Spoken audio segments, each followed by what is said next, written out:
9월 27일 금요일 기도로 돕는 그 사랑 매일 묵상. 오늘은 시편 72편 1절에서 7절입니다.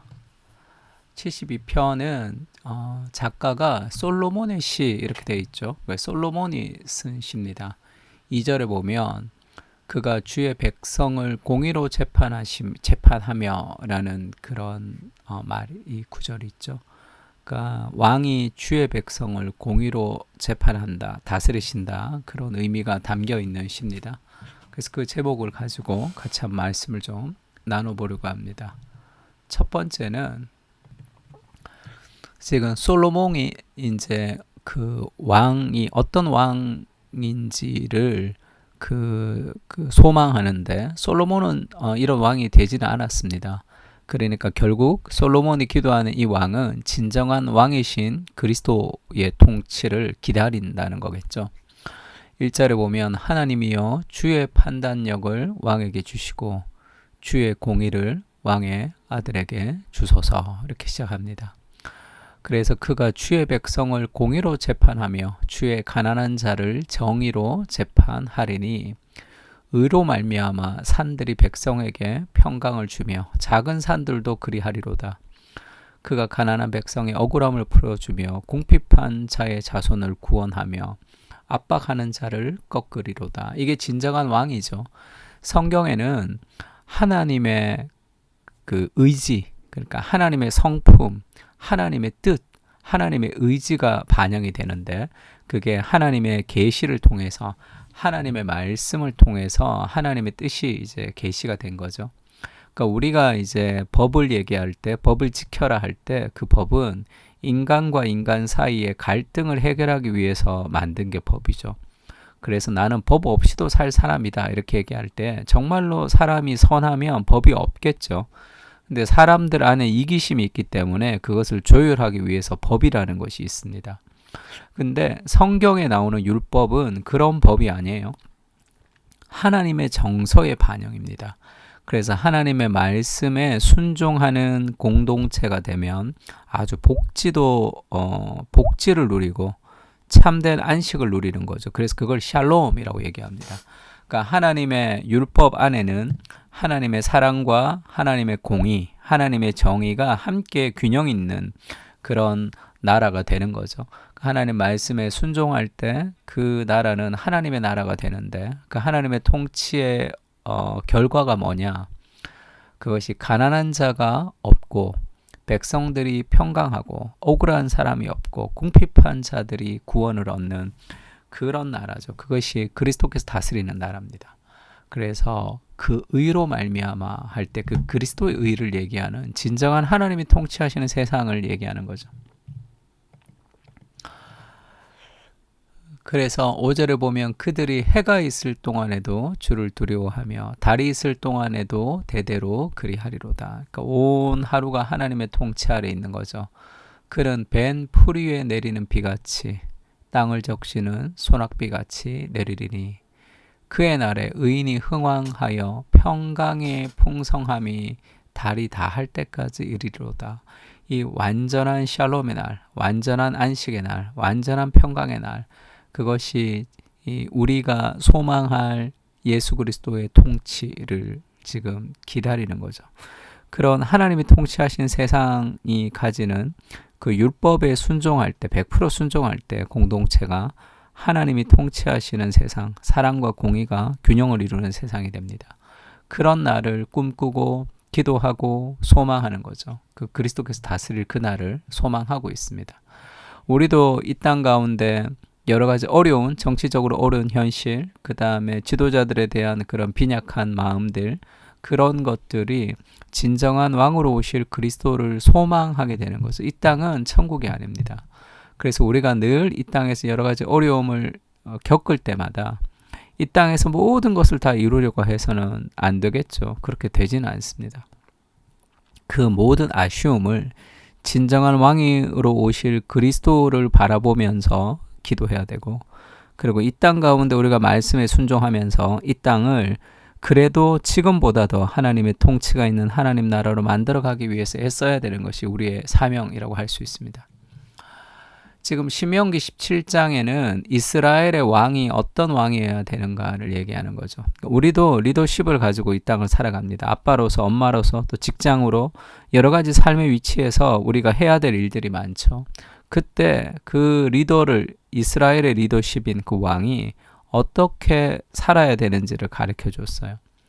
그는 병마를 많이 두지 말 것이요, 병마를 많이 얻으려고 그 백성을 애굽으로 돌아가게 하지 말 것이니, 왜 군사적으로 이 병마가 많으면 군사적으로 힘을 많이 가지는데 그것을 의지하지 말라고 하죠. 왜냐하면 이는 여호와께서 너희에게 이르시기를 너희가 이후에는 그 길로 다시 돌아가지 말 것이라 하셨음이며, 그래서 애굽으로 돌아가서 병마를 찾지 말라.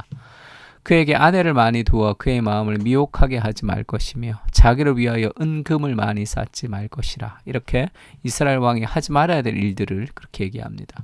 이스라엘 왕들이 하지 말아야 될 일들은 일반 왕들이 늘 하던 일이라는 거죠. 세상의 방식의 어떤 추구가 아니라, 그러면 이스라엘의 리더십을 가진 왕은 어떻게 살아야 되느냐 하면 18절에 그렇게 얘기하죠. 그가 왕위에 오르거든 이 율법의 등사본을 레위 사람 제사장 앞에서 책에 기록하여, 그러니까 율법의 복사본을 책에 기록해서 평생에 자기 옆에 두고 읽어 그의 하나님 여호와 경외하기를 배우며 이 율법의 모든 말과 이 규례를 지켜 행할 것이라. 늘 말씀을 읽고 묵상하며 하나님을 사랑하고 경외하는 것을 배우고 말씀을 지켜서 순종하는 것이 왕이 해야 될 일이다. 그리하면 그의 마음이 그의 형제 위에 교만하지 아니하고 이 명령에서 떠나 좌로나 우로나 치우치지 아니하리니 이스라엘 중에서 그와 그의 자손이 왕위에 있는 날이 장구하리라. 그러니까 이스라엘의 왕은 집사 같은 개념이죠. 진정한 왕이신 하나님을 따라가는, 그러면서 백성의 모델이 되는 그런 왕으로 지금 살아가라 이야기합니다. 이것이 왕 같은 제사장으로 우리가 살아야 될 삶의 방식이죠. 하나님이 우리에게 왕이 되시고 그분을 따라가면서 우리가 제사장 나라로, 왕 같은 제사장으로 세상에 하나님을 따라 살아가는 모델로 살아가면서 이 세상을 하나님의 나라로 만들어가는 그 왕의 통치를 소망하는 겁니다. 그러니까 지금도 우리가 마지막 날에 임할 예수 그리스도의 통치를 소망하면서 지금도 하나님의 통치, 그리스도께서 이 땅을 통치하고 계시다는 것을 우리가 신뢰하고 믿으면서 오늘을 견디며 또 오늘을 우리가 순종하며 살아가야 되는 거죠. 골로새서 이렇게 얘기합니다. 그가 우리를 흑암의 권세에서 건져내사 그의 사랑의 아들의 나라로 옮기셨으니, 하나님의 나라로 우리를 옮기신 거죠. 그의 아들 안에서, 그리스도 안에서 우리가 속량 곧 죄사함을 얻었도다. 그리스도 안에서 죄사함을 얻었습니다. 그는, 예수님은 보이지 아니하는 하나님의 형상이시요 모든 피조물보다 먼저 나시니시니 만물이 그에게서 창조되되 하늘과 땅에 보이는 것들과 보이지 않은 것들과 혹은 왕권들이나 주권들이나 통치자들이나 권세들이나 만물이 다 그로 말미암고 그를 위하여 창조되었고, 세상이 그리스도를 위해 창조되었다는 거죠. 또 그가 만물보다 먼저 계시고 만물이 그 안에 함께 섰느니라. 그는 몸인 교회의 머리시라. 그 만물의 주인이신 예수 그리스도가 교회의 머리로 되시는 거죠. 그가 근본이시요 죽은 자들 가운데서 먼저 나시니시니 이는 친히 만물의 으뜸이 되려 하시며, 아버지께서는 모든 충만으로 예수 안에 거하게 하시고 그의 십자가의 피로 화평을 이루사 만물 곧 땅에 있는 것이나 하늘에 있는 것들이 그로 말미암아 자기와 화목하게 되기를 기뻐하심이라. 지금도 교회의 머리가 되시면서 온 세상의 통치자는 그리스도께서 지금 통치하고 계시는 세상, 이미와 아직의 중간 단계를 우리가 살아가고 있습니다. 히브리서 12장 2절도 그렇게 얘기하죠. 믿음의 주요 또 온전하게 하시는 예수를 바라보자. 그는 그 앞에 있는 기쁨을 위하여 십자가를 참으사 부끄러움을 개의치 아니하셨는데 지금 하나님 보좌 우편에 앉으셨다. 하나님 보좌 우편에 앉으셔서 지금도 그리스도께서 통치하고 계신다는 거예요.